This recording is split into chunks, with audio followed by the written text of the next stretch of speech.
Reports are coming out that the New York Football Giants have a first-round grade on Michigan quarterback J.J. McCarthy, and they are interested in drafting him. We're going to break that down on today's show. But first, I want to poll the audience.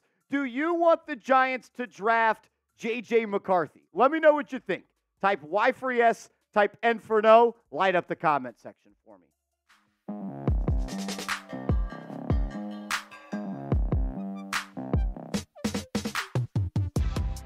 You're watching New York Giants Now by Chat Sports. I'm your host, Marshall Green. Appreciate everybody for taking time out of their busy schedule to rock and roll with us as we talk about the latest draft rumors that circulate around Big Blue. Justin Spiro, an NFL or college football insider, he reported this, and there's been a lot of speculation on if this is true or not. This is what he said. Report: Michigan quarterback J.J. McCarthy recently had positive discussions with the Las Vegas Raiders and the New York Giants. Both expressed interest in him and said he carries a first-round grade. These discussions helped inform McCarthy's decision to declare for the NFL draft. So I want to break this down and really talk about if this is possible. First off, James Yoder, CEO of Chat Sports, he is friends with Justin Spiro, and he said that these reports are true. So we'll go with that. First off, I don't even know how it is true because, one, the Giants are not legally allowed to talk to J.J. McCarthy. Also, how can they have a draft grade already for McCarthy as we are in the middle of January? Also, kind of just to poke a little bit more holes in this argument, how can the Raiders have a draft grade for McCarthy if they do not have a head coach or a GM? There is a process where players that are deciding if they want to go to the NFL draft or come back to college football can go through the NFL scouting department and decide if they will decide if they are a first-round grade, second-round grade, or a day 3 grade. So maybe the NFL told McCarthy he's a first-round grade. Maybe there was a scout for the Raiders and Giants who said they had a first-round grade on it, and it was leaked to J.J. McCarthy. There's also rumors out there that Jim Harbaugh may have leaked this information because people believe that wherever Harbaugh is going to coach in the National Football League, he wants to select J.J. McCarthy. Obviously, the Giants have Brian Daboll. That won't happen. But let's just move forward with the idea that the Giants are interested in it. Let's talk about if it's a good idea. One, let's look at McCarthy's stats the last 2 years playing for Michigan. In 2022, his first full year starting, he started 14 games. They got to the college football playoff. Ended up losing to TCU. Had a 64.6% completion percentage. Threw for less than 2,800 yards. But had 22 touchdowns and 5 interceptions. And he showed a little bit as an athlete. I like the way he improved, though, this past year. Upping his completion percentage by almost 10%. While also still having 22 touchdowns and having less interceptions. And pretty much the same type of rushing stats. But the critique out there for J.J. McCarthy is he does not have a big arm. He can't make the big throws. He's Daniel Jones 2.0. And I don't necessarily believe that he is Daniel Jones 2.0. I think he's got more swag. I think he's got more moxie. And I think he's a guy that's just more of a gamer and a baller. So I want to talk about the arm talent. Here are your stats from 2023. We got completion percentage, passing yards, and touchdown to interception ratio on short passes, 0 to 9 yards, medium length passes, 10 to 19, and deep balls, 20-plus yards. He completed 79% of his passes from 0 to 9 yards, 150 attempts. That's a really good percentage, and he had 4 touchdowns to 1 INT. Me and Patrick Seaman will agree when you watch Michigan play and J.J. play, he throws a really good ball from 0 to 20 yards. He can throw it. He's got zip on it, and it's a seed. He's got precision accuracy. And that showed in the medium range from 10 to 19 yards, where he completed 63.6% of his passes on 88 attempts and had a 7 to 3 interception ratio. But you'll say, Marshall, he never throws the ball downfield.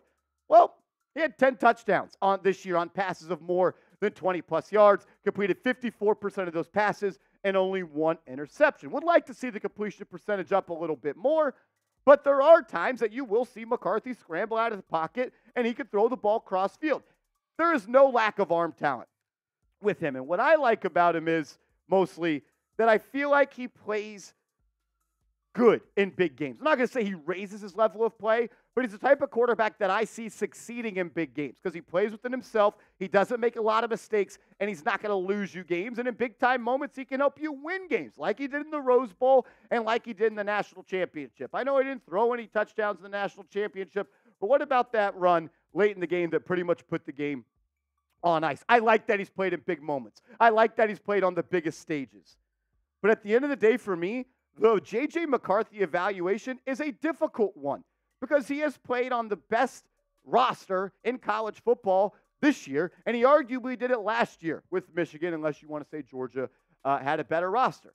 Also, they don't ask him to do much. They just ask him to manage the game, and there's nothing wrong with that because he didn't get in the way, and they won a national championship. They finished top 4 last year, but it just makes it hard to judge. And Dane Brugler, in my opinion, the #1 draft analyst in the world, somewhat agrees. We got a little bit of a lengthy quote here, but I want you guys to just listen up and see what he has to say because I believe he's the best in the business. Quote, J.J. McCarthy is a polarizing prospect. He has all the tools, and NFL coaches will love the intangibles, but evaluators want to see him put the offense on his back and take over games. It's not that he can't, it's that he hasn't really needed to, given Michigan's play style and schedule. From an evaluation standpoint, his tape leaves you wanting more because the Michigan offense didn't ask him to consistently push the ball downfield. He averaged only 6.8 yards per attempt over the final 6 games of the season. To his credit, McCarthy consistently converted on money downs and stepped up whenever his team needed him to make a play. Scouts consistently bring up his intangibles as a strong selling point for their coaches because of his retention, recall, and competitive toughness. Some despise when a team's win-loss record is attributed to a quarterback, but McCarthy's 27-1 record as a college starter will be catnip for NFL teams. What a usage of the word right there by my man Dane Brugler. And I agree. I love his traits. I love his intangibles. And I think he has good tangibles as well. Something about him when I watch him tells me he is just a winner. He won in high school. He's won in college. Sometimes when those people, they win everywhere they go, they continue to do it at the highest level. But I agree exactly what Dane said. I think he's a good football player. I think he's got the mind and the I would say, intangibles, like they talked about, of a first-round quarterback. Is he someone that can win you games on his back? I'm not sure. Where is he ranked amongst his peers? Is what Dane said. Based on feedback from the NFL, McCarthy is expected to be drafted in the top 50 picks. The question is, how early? Is there a team in the top 25 enamored with his long-term outlook? How the quarterback dominoes fall this offseason will provide better clarity for which teams might be targeting a QB in the mid to first round. Dane Brugler had J.J. McCarthy going on the back half of the first round of his mock draft he put out just a couple of days ago. For me, I have a second-round grade on J.J. McCarthy. I think he can be a good player. I think he needs to go to the right system, and I think he still needs to develop a little bit more. But he's an underrated athlete. He's a gamer. He has swag, and I feel like he plays with a chip on his shoulder. I'm a fan. I just don't know if I'm a fan of selecting him in round 1. Let's broaden the scope, though. Not just J.J. McCarthy. Let's talk any quarterback. Should the Giants draft a QB in round 1? Because there's a lot of holes on this team, right? Offensive line, edge rusher, playmaker, another corner. Let me know what you think. Should the Giants draft a QB in round 1? Type D for draft, type P for pass. For me, I would not take JJ in round 1 unless maybe you trade up in the back half of round 1. I'll talk about that around the corner. And I'll also give you my quarterback rankings as we currently sit here on January 17th coming up for the NFL draft. That's coming up next. But first, I got to give a huge shout out to today's sponsor, Factor. Go to factormeals.com/GiantsChat50. Use the promo code GiantsChat50 and you'll get 50% off. Get started on your resolution with Factor so you're ready for the new year. Factor's ready-to-eat meal delivery takes the stress out of meal planning and sets you up for success in the new year. Skip the grocery store's prep work and cooking fatigue. Instead, get chef-crafted, dietitian-approved meals delivered right to your door with over 35 meals to choose from per week, including options like keto, calorie smart, vegan, and veggie, and so much more, plus over 55 weekly add-ons. You'll have a ton of nutritious and flavorful options to kickstart your resolutions for breakfast, lunch, and dinner. That's factormeals.com/GiantsChat50. Promo code GiantsChat50. Save 50% off. That information will be clickable down in the comments and description of today's show. Last thing I will say on J.J. McCarthy is this. If the Giants are going to select him, I believe that they also need to surround him with playmakers in the draft. But let's talk about my overall QB rankings. Number 1, it is Caleb Williams for me, and it's really not all that close. I think Caleb Williams is going to come into this league and maybe it takes a year or two, but he's going to pop. He's going to compete for MVPs, and he's going to compete to be the best quarterback in the NFL for the next 15 years. I don't think there's any way he can bust unless maybe he's a Washington Commander. Drake May is coming in at number 2 for me. I think May would have been the number 1 overall pick last year over Bryce Young. I think he's ready to play. I think he's a big-time player, can make every throw, can touch every blade of grass from wherever he is on the football field. Drake May's a stud, and if the Giants declare that Williams or Drake May is the guy that can lead you to a Super Bowl, they should trade up, because once you have your quarterback, you can win games in this league. Number 3, I got Jaden Daniels coming in, the Heisman winner. My fear with him is, can he do what he did in college that made him great doing the NFL? That's going to be dependent on where he is drafted. I am intrigued about Daniels being paired up with a guy like Brian Daboll and Mike Kafka if he is still here. I would love to see them with an extremely talented, uber-talented quarterback mold him, help him grow. Heck, they made Tommy DeVito look good. They made Daniel Jones look good, and even Tyrod Taylor look good. If you're going to give somebody with a lot of talent to Brian Daboll, I'll roll the dice with that. And then I went kind of a cop-out answer here. I have 4A Michael Penix and 4B J.J.McCarthy. I don't know who is the better pick. I think the more upside here is Michael Penix, but I think the floor of J.J.McCarthy is way higher. The question is, you don't take either in the top half of the first round. I think they're both round 2 quarterbacks, but let's say you get to pick 25, 26, 27, 28, 29, 30.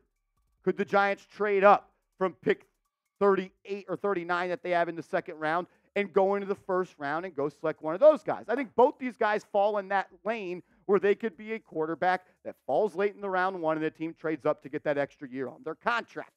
I think Penix has a special arm. I really do. He can whip it. He could throw it. But I didn't like what I saw when pressure got onto him. I don't think he sat well in the pocket. Or in the bucket, as Jack Sperry would call it. But he can do it all. I mean, the way he played against Texas was awesome. But against Michigan, where the line of scrimmage was dominated by Michigan, he struggled, and I felt like that really affected his accuracy. What about this question right here? If you could only choose one of these guys to be a New York Giant, who would you want it to be? Select one of these guys to be the next Giants quarterback. J.J. McCarthy or Michael Penix, who would you rather be? A lot of people are going to ask, Marshall, why don't you have Bo Nix in your top 5? How come you never talk about Bo Nix?